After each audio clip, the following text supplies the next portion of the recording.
A gente ouve muitos casais que eles se separam, né? Que o número de divórcios, por exemplo, hoje ele aumentou drasticamente, né?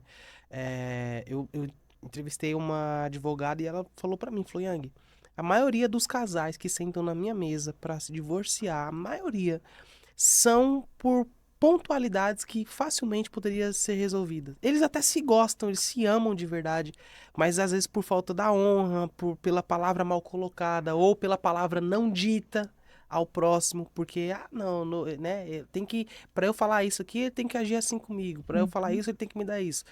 Essas pessoas elas acabam se divorciando. Você acredita, você vai também nessa linha de que a maioria dos divórcios é especificamente por falta de honra no casamento? Olha, tem vários motivos para divórcio, porque tem uma outra raiz que a gente não entrou, que é a imoralidade. Uhum. E essa é muito forte no meio Que também. isso aí seria o adultério, traição. Exato. E é muito forte também. Uhum. E às vezes uma parte tenta perdoar, mas aí a outra não quer ser regenerada e fica difícil Uhum. quantas vezes serão necessárias. Então tem a parte da imoralidade, mas até a imoralidade, a raiz da imoralidade é a mesma da desonra. Uhum. Quando a gente é porque a Bíblia fala que a gente morreu. Então é como se fosse assim, eu lembro da minha professora, eu tive uma professora que falava assim, e morto lá tem opinião? E morto lá tem que defender ponto de vista? Então quando a gente se coloca nesse lugar, fica mais fácil. Você vê que é uma humildade, você vê que é uma renúncia, é uma humilhação, mas não é uma humilhação para o outro, é uma humilhação para Deus. Quando eu entendo, isso é uma chave, que honrar o marido, na verdade, é uma obediência a Deus, é uma honra a Deus, e ele me honrou tanto que eu faço isso com alegria. Não é porque ele mereceu, é porque Deus pediu. É Uhum. porque Deus o vê dessa forma, fica mais fácil de eu não botar ele como alvo do merecimento da honra. Mas a justiça própria, essa coisa do a justiça tem que ser feita na minha vida, é o que vai fazer, com certeza, um casal se separar ou outras relações também, tá? Uhum. Relações de trabalho, relações de amizade, a justiça própria faz morrer qualquer coisa. Impede, a Bíblia diz, a justiça de Deus, a sabedoria de Deus de acontecer naquela situação. Porque eu quero estar certa e eu quero que você pague o que você fez e eu quero que você concorde comigo. E enquanto você não pagar, não está zerada a conta. Isso não tem fim. Não tem fim. Não tem fim, é um ciclo insaciável.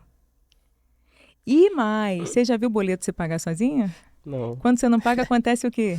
Ah, aí Juros. veio juros, os acréscimos. É igualzinho o emocional. Você já teve conversa ou você já viu alguém? Você não, que seu casamento é uma benção, em nome de Jesus. Mas você Aham. já viu algum casal falar assim, não, porque aquele dia, do nada, Trazer do passado algo do que aconteceu. nada. E um negócio muito maior do que foi no dia. Porque aquilo rende. Hum. É muito. Não é à toa que a palavra de Deus fala direto de comércio do coração e dívida paga na cruz, porque é uma dívida. É a mesma dinâmica financeira aqui para a gente conseguir entender, sabe? Sim.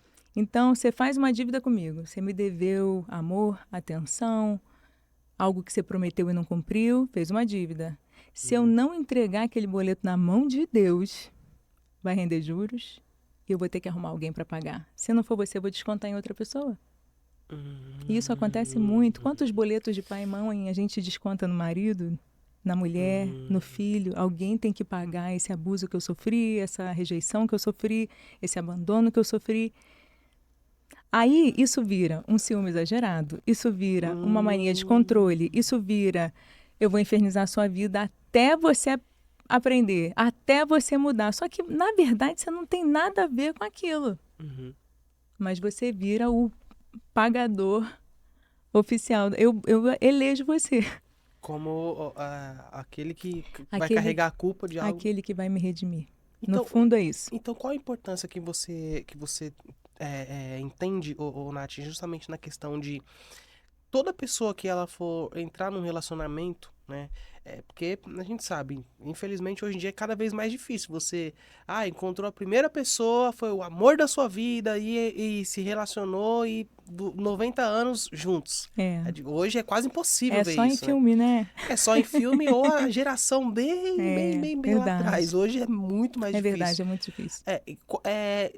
Tendo em vista esse fator de que hoje, de fato, as pessoas têm ex-relacionamentos, relacionamentos que ficaram para trás, qual é a importância de fechar uma ferida esperar ela cicatrizar antes de entrar em um novo relacionamento. O quanto a pressa, às vezes, a pessoa, por exemplo, ela esteve em um relacionamento que é aquela pessoa que, tipo, cara, 2 semanas atrás estava num relacionamento e 2 semanas depois já tá falando que ama outra pessoa.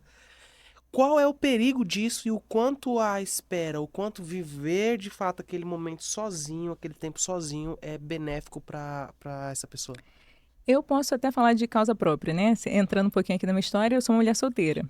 Uhum. E que sempre entrei de um relacionamento pro outro. Igualzinho Sim. você ilustrou aí. O que faltava em mim?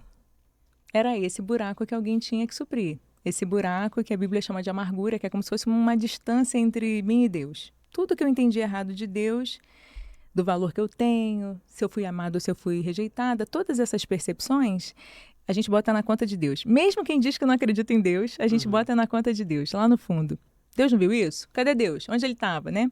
E aí a gente vai tentar saciar, seja proteção, seja valor, seja o que for nesses relacionamentos. Agora, tem uma coisa interessante. As terapias, e eu já andei em muitas, como eu te falei, vão dizer que você tem que tratar cada raiz, diagnosticar, remontar, ir na raiz, fazer regressão, fazer mapeamento. É um trabalho sem fim. Não tem fim. Não é isso que a Bíblia fala. Eu preciso entregar meu coração como um todo na mão de Deus e deixar ele regenerar. Esse desespero de pular de um relacionamento para o outro também mostra uma idolatria. Uma idolatria a estar num relacionamento. Uma idolatria a colocar alguém nesse lugar de salvador da minha vida. Só sou Uhum. feliz quando tem alguém, né? Então, é importante sim a espera, mas a gente vai ser muito mais curado no meio do relacionamento. Vai ser curado esperando, vai ser curado no relacionamento. Volto para as alunas casadas. Todas elas relatam isso. Cura no casamento. Acho até que minha amiga que está aqui, intercessora, pode confirmar. A cura acontece enquanto você está aprendendo a honrar a Deus. Aprendendo a se humilhar para Deus, aprendendo a deixar sua justiça própria para trás, aprendendo a não parar de botar na conta de pai, de mãe, achar culpados, mas entender que Jesus já levou a culpa na cruz, entendeu? Sim. É um trabalho maluco. Eu sei que tem gente que está escutando a gente agora e está falando assim, isso é maluquice, eu quero mais achar culpados Achar mesmo. culpado Eu quero é nada isso. deixar os culpados para trás, tem um monte de culpado.